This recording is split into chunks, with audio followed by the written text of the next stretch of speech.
Maxed knowledge کے عزیز طلبہ و طالبات، میں سید منصور علی آج اس آڈیو پریزنٹیشن میں استنبول شہر کا تعارف جانیں گے۔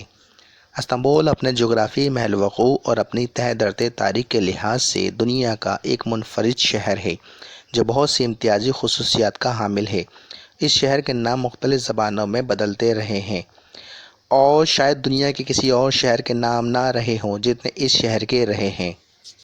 شاید اس کا سب سے قدیم نام زرغارد تھا، پھر مقلگارد ہوا۔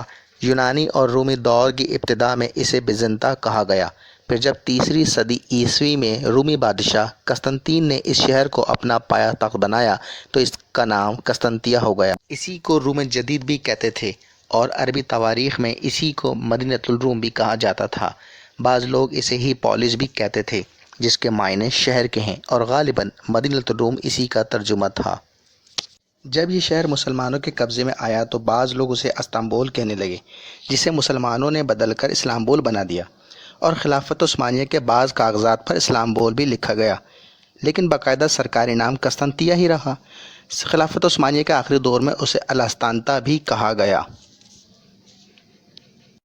یہاں تک کہ جب خلافت ختم ہوئی تو 1930 میں اس کا باقاعدہ سرکاری نام استنبول ہو گیا، اور اب یہ شہر اسی نام سے معروف ہے۔